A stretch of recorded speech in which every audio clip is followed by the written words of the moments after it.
When your home is organized, usually you like to hang out there more. If it's completely cluttered and disorganized, it's a lot more stressful to hang out at home. The benefit of hanging out at home is you're not spending money going out, shopping, or trying to entertain yourself. So if you can organize your house so that you're happier there, then you're more likely to want to hang out, thus save money. So in this video, I'm going to talk to you about 10 organization hacks that you can use if you are planning to get your house organized. Before we get into the first tip, I want to also say there is something you should do before you even start organizing, and it is to declutter. Declutter your things prior to organizing. That way you know that you're organizing the things that you love, need, and want, and you can get rid of the other. Decluttering is very important, and if you want me to do a video on this with tips, let me know down in the comments below. The first one we are going to talk about are soda tabs. This is something that doesn't have to be thrown away. It can be repurposed. Now, perhaps you don't drink soda, you don't have these little tabs laying around, that's okay. I guarantee you that you know somebody who does. So just send them a text, give them a ring, say, hey, do you mind saving some of those soda tabs for me? And maybe you can tell them by sharing this video what you're planning to use them for. What do? They double the space in your closet. So in particular, if you have a small closet and you're trying to save space or even just make it feel less pushed together and cluttered, you know, when the clothes start to wrinkle because they're on top of each other, all you do is you take your soda tab and you run it through one of your hangers. And then you put your other hanger through the other little hole in the soda tab. And what you're then able to do is hang 2 items of clothing in the space that you had one. You can see that this will save so much space. And again, you're using something that otherwise if you're drinking a soda or something that's out of a can, you've already got it, or you can use it from somebody else. Hey, I want to repurpose soda tabs. Here's why. Number 2 are over-the-door shoe hangers. There are so many purposes that you can use these for. It takes the back of a door and makes it into usable space, and then you can shut the door so it looks pretty when people come over. I had one of these back when I had a regular pantry where it was inside of a closet, and this allowed me to be able to put protein bars, soup packets, all the little things that can fit inside of one of these little shoe holders. At that time, we had one that was the plastic, the easily wipeable plastic, and I loved it. It gave me so much more room. So recently, my daughter has been getting more into her hair scrunchies and her headbands. I'm like, what can I use to put all of this stuff in? I decided to go on Amazon and I found a set of 2 of these. They're 6 pockets each. I didn't want anything super long or super big. And for 2 of them, they were $9.99 at the time. I will link them down below. Number 3 is something that I have used at many times throughout my life at different stages. Currently, this shower caddy is for my daughter's art supplies. She is a huge art lover. I have used these though in the past for my makeup. I've used it for cleaning supplies. You can use it for any of your craft supplies. And the best part is, let's say it's a nice day, she wants to go paint outside, we can just pick this up and take it right with her, and she has everything that she needs. It's fantastic. Same thing if you are sewing and you're doing crafts. Just put it here, take it to where you do your crafts, and you can put it away easily. And it's got the handle. This one in particular, I'm fairly sure it either came from the dollar store or one of those Dollar General places where it was super inexpensive. Do not underestimate the uses that you can come up with a shower caddy. Number 4 is one that I have done for about 5 years now, and it is I print off 2 sets of blank 12-month calendars at the beginning of the year. Now, if you're finding this video after the beginning of the year, that is okay. Just print off the remaining months of the year. What I do is go on to print-a-calendar. So let me start that over. print-a-calendar.com. It's a website where I can get a free, completely clean calendar and print it out. The first reason that I use these is for my meal planning.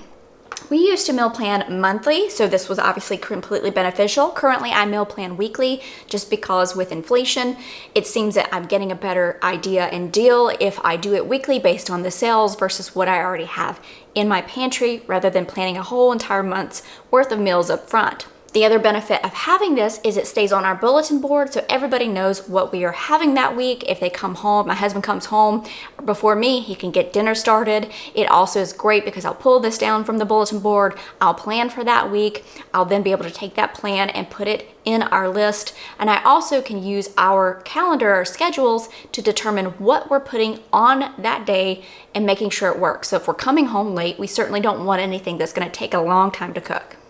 The second set of calendars I use for my budgeting. So I will go through and I will identify things that I need to look ahead and know about when I'm sitting down clear-headed at the beginning of the year. I can discover, oh, yep, birthdays, anniversaries, dog might need his teeth cleaned, oh, somebody is graduating in May. Here is what the plan is. Of course, there are always going to be unknowns, but if you can reduce the amount of unknowns, then that's even better.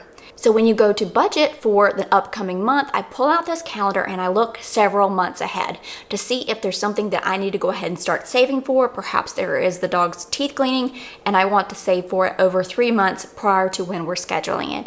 Or perhaps it's just something small, there's a birthday coming up and I want to set aside $40 just for that specific birthday. This helps me to remember most of what's going to happen so it doesn't catch me off guard. Number 5 is a folding technique that I have used ever since I learned it from Marie Kondo.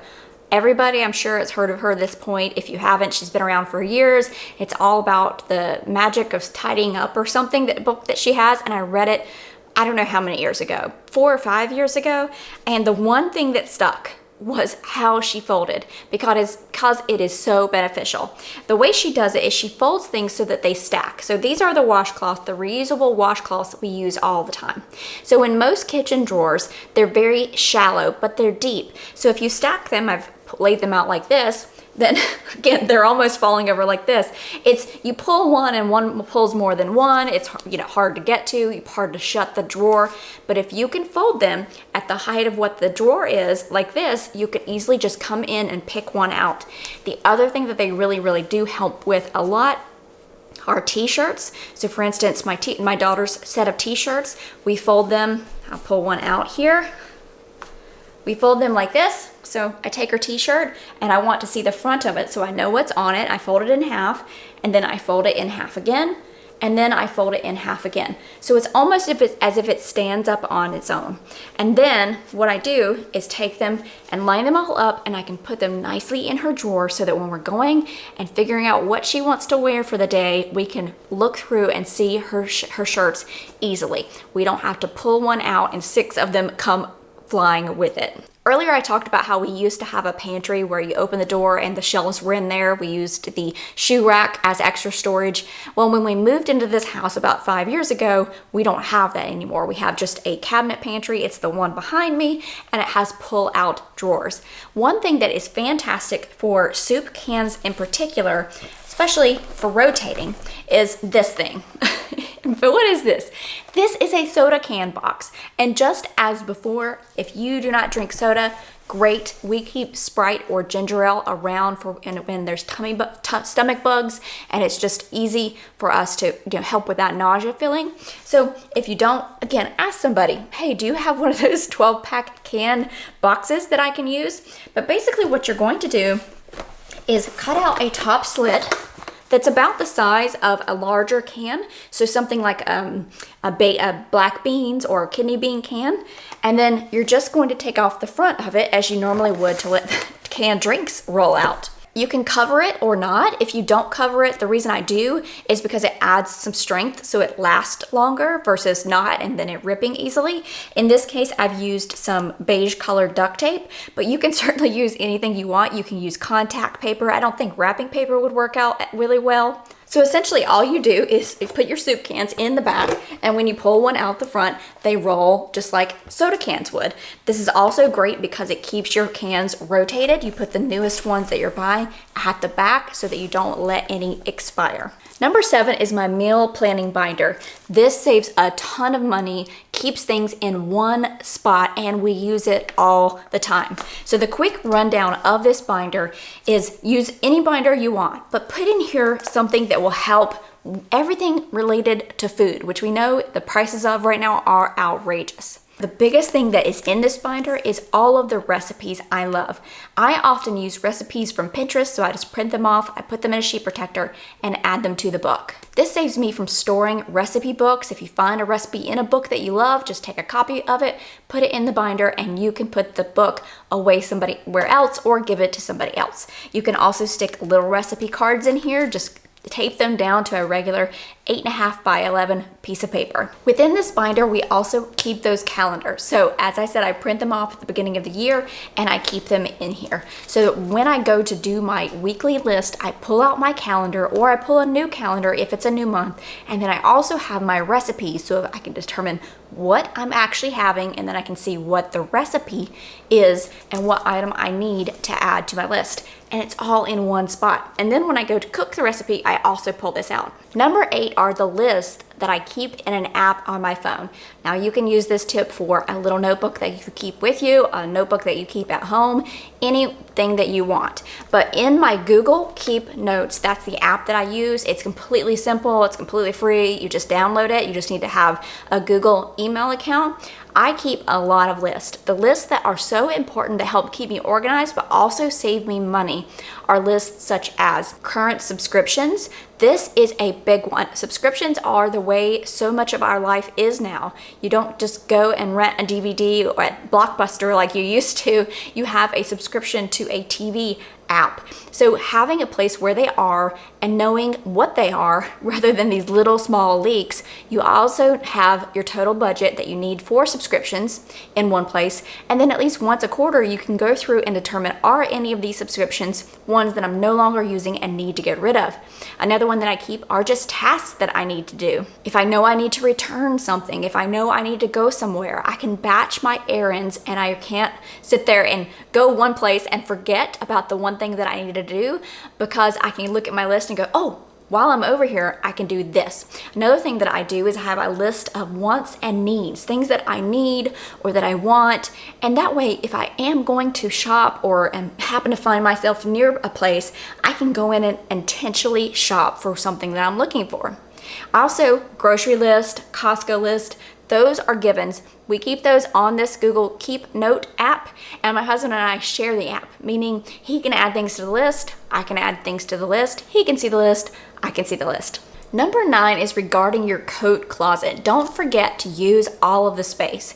For us in particular, we use this coat closet not just for our coats, but for our everyday shoes. Shoes that we put on all the time, that we need quick, easy to go. Now, shoes that I wear to work or that are more, dressed up are kept in our regular closet. But for this area, we utilize as much of the vertical space from the down up to the bottom of the coats as we can. I located a 4-tier shelf, and this stores our shoes in one nice clean area, rather than when we first started using this closet, the shoes were all over the floor, they would get on top of each other or dirty them up. You couldn't find the match, it was a mess. Another tip I have here to maximize space with your shoes is you want to store your shoes from heel to toe. So you don't put them side by side, heel to heel and toe to toe. You stagger them from heel to toe so that they sit facing opposite directions, and little by little this gives you more space on your shelf. Number 10 is to not underestimate the power of a basket. I love a good basket. I get my baskets from Marshall's or Ross. That's where I find them for the best deals. I've got this one in particular. This sits on our little console table when you first come in the door, and this is also a great organization idea. Have a drop zone for all of the stuff that you have, your keys, receipts, whatever, when you come in the house. So this sits by our front entry, and it looks nice, but it contains the mess that we need to deal with later. When we moved into this house, it does not have a linen closet. We have this open shelving, and I thought, washcloths and hand towels, I don't want to spend the time making them look beautiful all the time. What can I do here? So I found this perfect basket that I keep on one of the shelves. The towels stay on the open shelves, sorted out nicely, and the washcloths and the hand towels stay in this basket. We also have a great basket, which when I was pulling my baskets around the house, I noticed something that I hadn't noticed before, and Trust me, I did not buy these baskets together, but they are all the same color and style. I didn't buy them the same place. I didn't buy them at the same time. We utilize this basket in the corner for my daughter's stuffed animals and her babies. She absolutely is the most nurturing little soul. So one of her favorite things to play with are her stuffed animals. What are some organization tips that you have that can help me, that can help other people? Things that maybe you could repurpose, reuse, use in a different way, or some things that you found that are super inexpensive but work in great ways. Leave them down below for myself and for other viewers of this channel to read. We love reading the comment section and hearing from you. If you enjoyed the video, make sure you give it a thumbs up. Don't forget to subscribe to the channel. I would love to have you back for more videos.